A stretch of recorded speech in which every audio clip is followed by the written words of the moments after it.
Tension choked the air in their dim quarters, the flickering lamp casting jagged shadows across Chad and Ayatu's strained faces. Kale and Lyra's soft laughter from the corner, where they played with carved toys, felt like a fragile echo of innocence. Ayatu's voice, steady but weary, broke the silence. "The Science Academy's offer is a chance, Chad," she said, her dark eyes pleading. "Stability, food, clothes, safety for the twins. A life where we're not scraping by." Chad paced, his movements sharp, like a beast caged. "At what cost?" he snapped, his voice raw. "They don't see you as a person, Ayatu. You're a specimen to them, a crass to dissect." Ayatu stepped closer, her hand gentle on his arm, anchoring his fury. "I know the risks," she said, firm yet soft. "But we're drowning here. The way they shun us, the twins. If I can prove my worth, show I'm more than their savage, it could open a door." Chad's black eyes burned into hers, his jaw tight. "Prove yourself. They'll never respect you. This is control, not opportunity. They'll use you until there's nothing left." Ayatu held his gaze, unyielding. "Maybe. But Kale and Lyra deserve better than this half-life. If there's a chance, I have to take it, for them." Chad's shoulders sagged, defeat warring with fear. He turned away, staring at the cracked walls. "Promise me," he said, voice heavy, "if they go too far, if it feels wrong, you'll walk away. No matter what they dangle." Ayatu's hand found his shoulder, her touch a vow. "I promise," she said, though doubt gnawed at her. She glanced at the twins, their joy a beacon. "I'll do anything for our family." Chad faced her, vulnerability cracking his resolve. "I can't lose you," he murmured. "You won't," Ayatu said, her voice fierce despite the unease in her chest. At first, the Science Academy seemed a lifeline. Ayatu's modest salary eased their burdens, and the scientists' interest in her crass physiology, dense muscles, light blue fur, jungle-honed immunity, felt like validation. "Remarkable," a researcher muttered as Ayatu lifted a steel beam effortlessly, her strength dwarfing Argobian norms. "Her musculature's extraordinary. Her immune system's a marvel," another added, scribbling furiously. "Resistant to pathogens that would fell us. Her adaptations could revolutionize our biology." Ayatu initially took pride in their awe, each test a chance to prove her value. But pride curdled as weeks passed.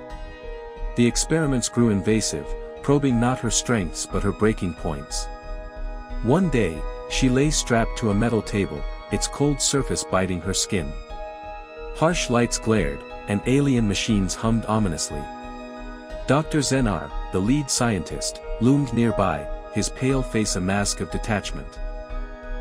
"Begin the scan," he ordered, voice clinical. A searing beam raked her body, heat blistering her skin. Ayatu tensed against the restraints, pain flaring. "What is this?" she demanded, voice sharp. "It's burning me." Zenar's eyes flicked to his tablet. "Pain is within parameters. Increase intensity by 20%. Fury surged. "Stop!" Ayatu roared, her voice echoing. "This is torture." Zenar met her gaze, his black eyes void of warmth. "You consented, Ayatu. If you can't endure, perhaps your strength is overstated." His words stung, but they also ignited defiance. "This isn't science," she spat, straining against the straps. "It's cruelty." Zenar's expression didn't shift. "We push limits here. Proceed." The tests escalated, chemical injections, extreme temperatures, sensory assaults with blinding lights and deafening sounds. Each session chipped at Ayatu's dignity, her body a battleground for their curiosity. Doubt crept in, had she traded one exile for another? Ayatu returned home each night bruised and hollow, her silence louder than words.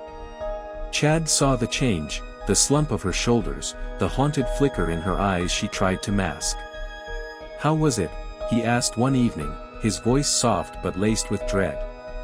Ayatu's gaze dropped, her hands twisting. Fine, she lied, her tone brittle. Chad closed the distance, his hands gentle on her arms. Ayatu, please.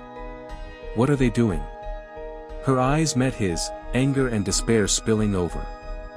They're not studying me, she whispered, voice trembling. They're breaking me, testing how much I can take before I shatter. Chad's fists clenched, his voice a growl. You're done. You're not going back. I can't quit, Ayatu said, desperation creeping in. If I stop, we lose everything, the twins' future. We'll find another way, Chad cut in, his voice rising. I won't let them destroy you for their twisted science.